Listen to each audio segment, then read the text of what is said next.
साथियों, अभी इंडिगो की प्रॉब्लम आपने देखा। देश में कितना ज़्यादा लोग परेशान हैं। और भी तमाम मुद्दे हैं, महंगाई है, बेरोजगारी है। लेकिन लोकसभा में इस समय चर्चा क्या चल रहा है? वंदे मातरम पे चर्चा चल रही है। वंदे मातरम के 150 साल पूरे हुए हैं, उस पर चर्चा चल रही है। पीएम मोदी ने आज यानी सोमवार को लोकसभा में वंदे मातरम के 150 साल पूरे होने पर चर्चा की शुरुआत की। उन्होंने 1 घंटे की स्पीच में कहा, वंदे मातरम अंग्रेज़ों को करारा जवाब था। ये नारा आज भी प्रेरणा दे रहा है। आज़ादी के समय महात्मा गांधी को यह भी पसंद था। उन्हें यह गीत नेशनल एंथम के रूप में दिखता था। पीएम ने कहा कि उनके लिए इस गीत को ताकत बड़ी थी। फिर पिछले दशकों में इसके साथ इतना अन्याय क्यों हुआ? वंदे मातरम के साथ विश्वासघात क्यों हुआ? वे कौन सी ताकत थी जिसकी इच्छा पूज्य बापू भावनाओं पर भारी पड़ी? साथियों, लोकसभा में क्या क्या चर्चा हुआ, मोदी जी ने क्या कहा, पूरी विस्तार से चर्चा करेंगे। इसके पहले अगर आप मेरे चैनल पर नए हैं तो सब्सक्राइब करके बेल आइकन दबा दें। और अपनी राय क्या है, क्या इस लोकसभा में इस तरीके की ही चर्चा करना चाहिए? इस समय बंगाल चुनाव से पहले ही चर्चा करना चाहिए? अपनी राय जरूर कमेंट बॉक्स में दें। साथियों, पीएम मोदी ने 1 घंटे की स्पीच में वंदे मातरम को 121 बार, देश 50 बार, भारत 35 बार, अंग्रेज 34 बार, बंगाल 17 बार, कांग्रेस का 13 बार जिक्र किया।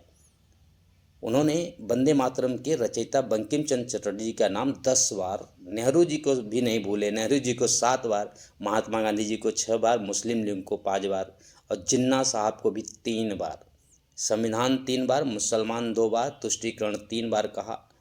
मोदी ने कहा कि मोहम्मद अली जिन्ना ने लखनऊ से 15 अक्टूबर 1936 को वंदे मातरम के खिलाफ नारा बुलंद किया। कांग्रेस के तत्कालीन अध्यक्ष जवाहरलाल नेहरू को अपना सिंहासन डोलता दिखा उस समय। ये पीएम मोदी कह रहे हैं। पीएम मोदी ने कहा कि बजाय इसके कि नेहरू मुस्लिम लीग के आधारहीन बयानों को करारा जवाब देते, उसकी निंदा करते, लेकिन उसका उल्टा हुआ। उन्होंने वंदे मातरम की ही पड़ताल शुरू कर दी।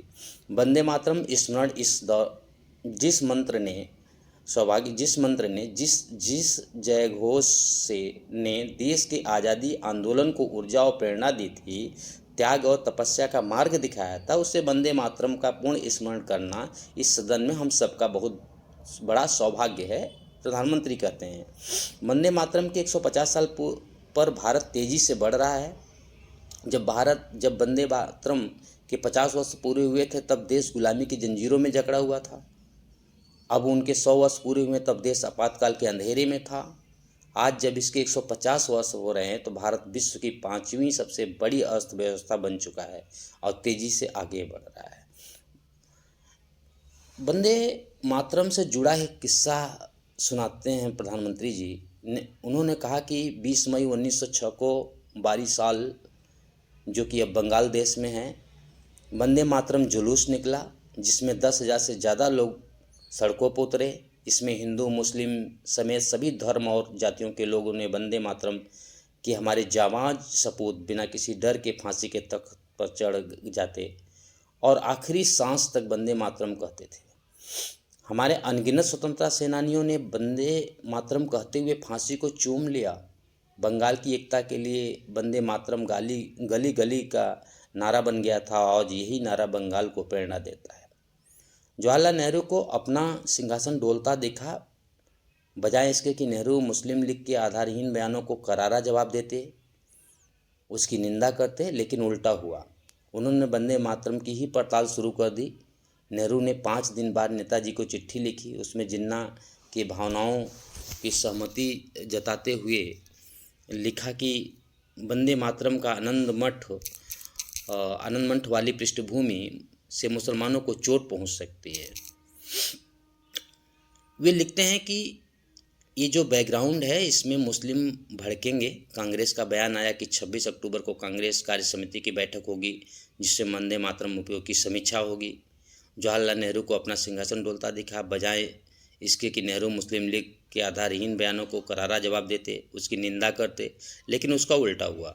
उन्होंने वंदे मातरम की ही पड़ताल शुरू कर दी। नेहरू ने 5 दिन नेताजी की चिट्ठी लिखी। इसमें जिन्ना साहब की सहमति जताते हुए लिखा, दरअसल कुल मिला के लोकसभा में जो हुआ वो सरकार संसद राष्ट्रगीत वंदे मातरम पर चर्चा इसलिए कराना चाहती है ताकि इसके 150 साल पूरे होने पर इसका ऐतिहासिक, सांस्कृतिक और राजनीतिक महत्व देश के सामने रखा जा सके।